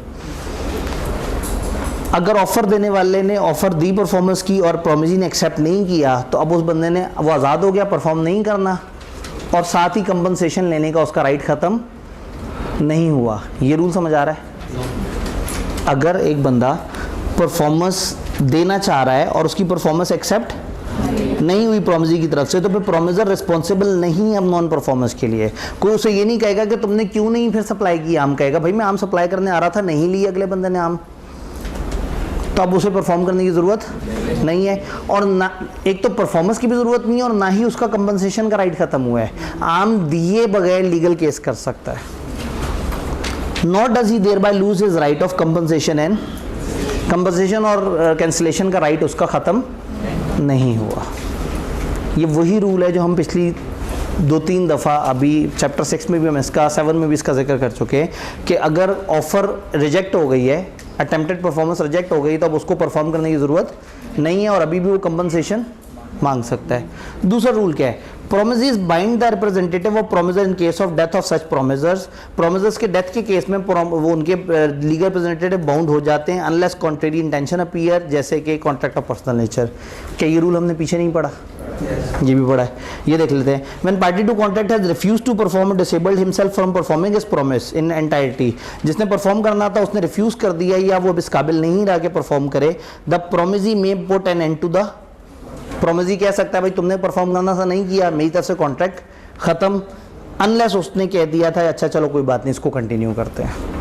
अभी थोड़े पहले यही तो पढ़ रहे थे कि एक बंदे ने परफॉर्म करना था उसने नहीं किया, अब आपकी मर्जी है, चाहे तो रिजेक्ट करके पैसे मांग लें और चाहे तो कंटिन्यू कर लें। तो यकीन माने ये तीनों रूल अलग से याद रखने की ज़रूरत ही नहीं है। ये तीनों रूल कहीं ना कहीं चैप्टर 6-7 में किसी ना किसी तरीके से कवर हो जाते हैं। तो सबसे पहले ये हमारी रूल्स ऑफ परफॉर्मेंस की डिस्कशन हुई इस चैप्टर के अंदर। वक्त कम और मुकाबला सख्त। वक्त कम क्या, वक्त ज़ीरो और मुकाबला जो है वो सख्त। अब थोड़ा सा आगे, कितना आगे, एप्रोप्रिएशन ऑफ पेमेंट का रूल पढ़ लेते हैं, फिर हमारा डिस्चार्ज वाला वो रह जाएगा। मसला ये कि इसके फ़ौरन बाद वाले जो बंदे हैं वो काफ़ी गमो गुस्से का इजहार करते हुए अंदर आ रहे होते हैं। तो चलें हम फिर एक काम कर लेते हैं, छोटा सा रूल पढ़ लेते हैं, एप्रोप्रिएशन ऑफ पेमेंट। मैं अक्सर ही कहता हूँ कि इस टॉपिक को आपने एप्रोप्रिएशन ऑफ पेमेंट नहीं, एलोकेशन ऑफ पेमेंट कहना है, इससे ईजी हो जाता है समझना। पेमेंट की एप्रोप्रिएशन, अब आप कहेंगे एप्रोप्रिएशन ज़रा अजीब सा नया वर्ड है, बड़ी मुश्किल से टेक्स्ट में हमें समझ आया है, अब आप बिलों के अंदर भी ये ले आए, तो आसान अल्फाज में आप इसको एलोकेशन मान लें। Allocation of payment, appropriation of payment means allocation of payment, उन्होंने ही गल मुका दी। टू अ पर्टिकुलर डेट और डेट वेयर अ डेटर ओज सेवरल डिस्टिंक्ट डेट टू, जब एक बंदे ने दूसरे के बहुत सारे पैसे देने हैं, तो जब वो पैसे देगा तो पैसे कौन कौन से डेट को एलोकेट होंगे, इस कॉन्सेप्ट को कहते हैं एप्रोप्रिएशन ऑफ पेमेंट। एक दफ़ा लाइट ओपन कर दें ताकि बस ये एक डिस्कशन हो जाए जनरल। अगर एक ने दूसरे के बहुत सारे पैसे देने हैं, तो जब वो पैसे देगा तो वो पैसे किस किस को एलोकेट होंगे, ये कहलाएगा एप्रोप्रिएशन ऑफ पेमेंट। एक बच्चा आया, उसने हमारे पास एडमिशन ले लिया सीलो में, फिर 2-3 दिन बाद आया, उसने एक और फॉर्म भरा और CMA में भी एडमिशन ले लिया, फिर उसके बाद आया और एक और फॉर्म भरा और उसने FR2 में भी एडमिशन ले लिया, उसने 3 सब्जेक्ट में एडमिशन ले लिया। प्री एनरोलमेंट के टाइम पे आया था, 19 हज़ार में उसके पास तीनों सब्जेक्ट का एडमिशन उसने ले लिया 2-2 दिन के फासले से। उसके चंद दिन बाद उसने पेमेंट की 15,000 रुपये की। अब ये नहीं समझ आ रहा कि ये 15,000 और 19 हज़ार की 3 में से किसको एलोकेट होगा। यहाँ पे ये टॉपिक आता है। रूल नंबर 1, पैसे देने वाला बताए कि वो किस चीज़ को एलोकेट करना चाह रहा है। अगर वो बता दे भाई ये सीलो के अंदर डाल दें, तो हम सीलो वाली पेमेंट में डाल देंगे। वो क्या इसको 3 में डिवाइड करके तीनों सब्जेक्ट में डाल दें, तो हम तीनों में डाइट। तो पहला रूल ये है कि अगर पेमेंट करने वाला बता दे कि ये पेमेंट कौन से वाले डेट की है, उसको एलोकेट हो जाएगी, याद रहेगा। नंबर 2, वो ना बताए। जब वो ना बताए तो कॉलेज के पास इख्तियार है कि कॉलेज जैसे मर्जी उसको एलोकेट करे। कॉलेज भी बड़ा सियाना है, सबको पता है कि FR2 डिपेंडेंट है FR1 के ऊपर, तो FR2 से बच्चा कभी भी भाग सकता है। तो बच्चे ने 15,000 जमा कराए तो कॉलेज ने कहा ये सारा FR2 की मद में आ गया, वरना बच्चा बड़ा सियाना है, वो कहेगा मैंने 5-5 हज़ार दिया हुआ तीनों सब्जेक्ट का, मैं FR2 छोड़ना चाह रहा हूँ। तो कॉलेज जितना भी लड़ झगड़ लेगा, बच्चा कहेगा जी मैंने 5,000 जमा कराया हुआ है। तो जब कॉलेज को पता है कि कहाँ ज़्यादा फड्डा पड़ना है, अब कॉलेज को बच्चे ने नहीं बताया कि पैसे किधर एलोकेट होंगे, तो कॉलेज वहाँ एलोकेट करेगा जहाँ कॉलेज को फ़ायदा होगा। और मज़े की बात है, अगर यही बच्चा पिछली दफ़ा 4,000 लेके भाग गया था, एंड तक नहीं दिए थे, तो कॉलेज वाले पहले 15,000 में से पिछले 4,000 रिकवर करेंगे, फिर बकाया 11,000 को अपनी पसंद के सब्जेक्ट में खुद से एलोकेट कर देंगे। तो रूल नंबर 2, अगर पेमेंट देने वाला ना बताए तो पेमेंट लेने वाला अपनी मर्जी से एलोकेट कर सकता है। इवन टाइम बार्ड डेट को भी कर सकता है, जो बड़ा पुराना डेट हो, जो बड़ा पहले था और अब ख़त्म हो गया है, आप उसको भी बीच में ला सकते हैं। रूल 3, ना उसने बताया ना आपने एलोकेशन की, मामला अदालत में पहुंच गया। एक बच्चे ने पैसे जमा कराए थे और शाम में वो अदालत पहुंच गया और अदालत ने इदारे को भी बुला लिया। उन्होंने कहा हाँ भाई ये जो बच्चे ने पेमेंट की आपने कौन से सब्जेक्ट में डाली। बच्चे से पूछा तुमने कोई सब्जेक्ट बताया था, उसने कहा नहीं। कॉलेज से पूछा तुमने कहीं एलोकेशन की, कॉलेज ने कहा हमने भी एलोकेशन नहीं की। तो फिर रूल होगा टाइम बेस्ड एलोकेशन, 5-4 जो पहले आया है उसकी पहले पेमेंट।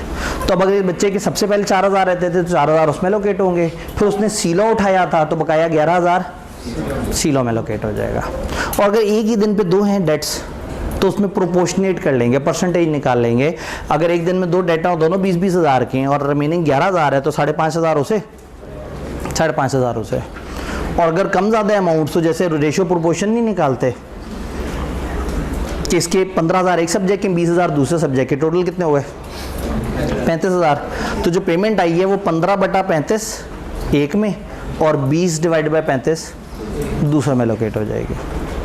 अगर एक बंदे ने पैसे दिए हैं और उसने आपका प्रिंसिपल भी देना है और मार्कअप भी देना है, लोन भी लिया हुआ है और उसके ऊपर इंटरेस्ट भी है, तो पहले मार्कअप सेटल होगा, जो बाद में पैसे बचेंगे उसमें से प्रिंसिपल माइनस होगा। ये साहूकारी निज़ाम का पुराना रूल है कि पहले इंटरेस्ट को माइनस करें, वरना प्रिंसिपल माइनस होगा तो अगली दफ़ा इंटरेस्ट कम एक्रू होगा। तो पहले वो इंटरेस्ट के अगेंस्ट पेमेंट काउंट करते हैं, फिर जो बच जाता है वो प्रिंसिपल के अगेंस्ट। तो एक छोटा सा कॉन्सेप्ट है, जल्दी से जिक्र करते हैं इसका।